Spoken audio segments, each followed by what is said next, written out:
નમસ્કાર વિદ્યાર્થી મિત્રો, A1 સ્ટડી યુટ્યુબ ચેનલમાં તમારું હાર્દિક સ્વાગત છે। મિત્રો, આજના વિડીયોમાં ધોરણ 8ની જે ગુજરાતી વિષયની ડિસેમ્બર મહિનામાં લેવાનારી એકમ કસોટી છે તેનું સંપૂર્ણ સાચું અને સચોટ પેપર સોલ્યુશન આજના વિડીયોમાં જોવાના છીએ। તો મિત્રો, વિડીયોને પૂરો જુઓ એવી વિનંતી, જેથી કરીને તમને સાચું અને સચોટ સોલ્યુશન મળી શકે અને મિત્રો તમે ડિસેમ્બર મહિનામાં લેવાનારી એકમ કસોટીની અંદર પૂરેપૂરા માર્ક્સ મેળવી શકો।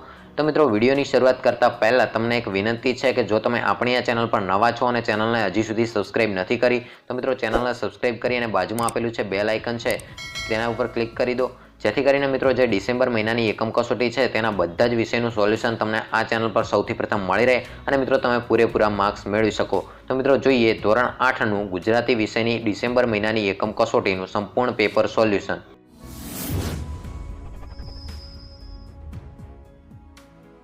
તો મિત્રો, આ છે તમારી ડિસેમ્બર મહિનાની એકમ કસોટીનું સંપૂર્ણ પેપર અને મિત્રો તેના કુલ ગુણ છે 25 માર્ક્સ અને મિત્રો આ પેપર લખવાનો તમારો સમયગાળો છે એ 1 કલાકનો છે।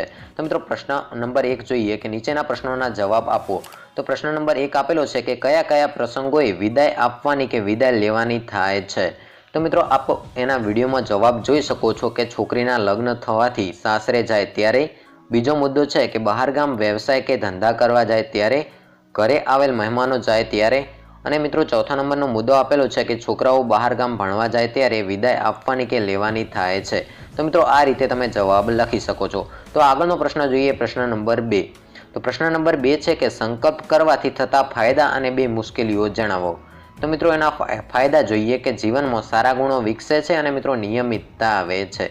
તો મિત્રો આ હતો સંકલ્પ કરવાનો ફાયદો અને મિત્રો બીજી મુશ્કેલી આપેલી છે કે સંકલ્પ કરવાથી મુશ્કેલી પડે છે કે નિયમો પાળવામાં મુશ્કેલી આવે છે, મોજ શોખ મૂકવા પડે, આળસ આરામ છોડવા પડે વગેરે મુશ્કેલીઓ જોવા મળે છે। તો આગળનો પ્રશ્ન જોઈએ, પ્રશ્ન નંબર 3। તો મિત્રો દુઃખોને માત કરીએ એટલે શું?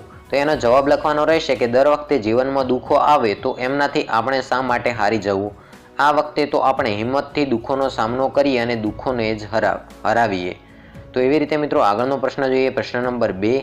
તો મિત્રો તમે આ વખતે કોવિડ-19 એટલે કે કોરોનાની પરિસ્થિતિમાં દિવાળી અને બેસતા વર્ષની ઉજવણી કેવી રીતે કરી હતી તે અંગે 8-10 વાક્યોનો ફકરો લખો। તો મિત્રો આપણે દિવાળી અને બેસતા વર્ષની ઉજવણી કોવિડ-19ની પરિસ્થિતિમાં કેવી રીતે કરી હતી તે અંગે મિત્રો આ ફકરો લખવાનો છે।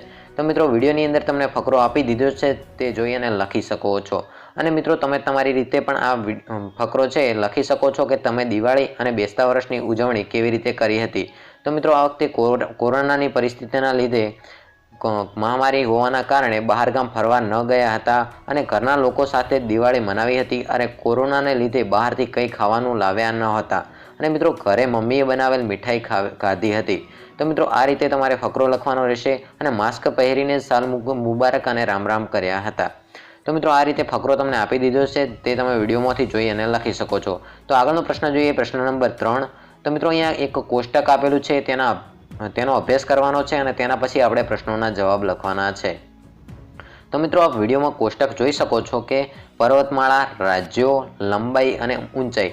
તો મિત્રો આ રીતે તમને એક કોષ્ટક આપેલું છે અને નીચે પ્રશ્નો આપેલા છે। તો અહીંયા પ્રશ્ન નંબર મિત્રો 1 આપેલો છે કે કઈ પર્વતમાળાની લંબાઈ સૌથી ઓછી છે? તો મિત્રો દક્ષિણ ઘાટની જે પર્વતમાળા છે એની લંબાઈ સૌથી ઓછી છે। તો બીજો પ્રશ્ન છે કે તમિલનાડુમાં કઈ કઈ પર્વતમાળાઓ છે? તો મિત્રો પૂર્વ ઘાટ અને દક્ષિણ ઘાટની પર્વતમાળાઓ છે।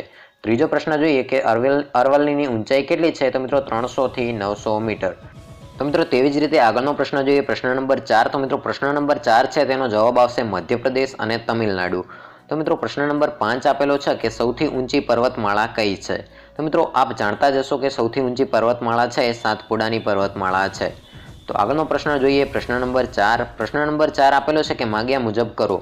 તો મિત્રો અહીંયા વિભાગની કેટલીક કહેવતો અને રૂઢિપ્રયોગો આપેલા છે અને મિત્રો તેનો અર્થ આપેલો છે, તેની સાથે આપણે જોડકા જોડવાના રહેશે।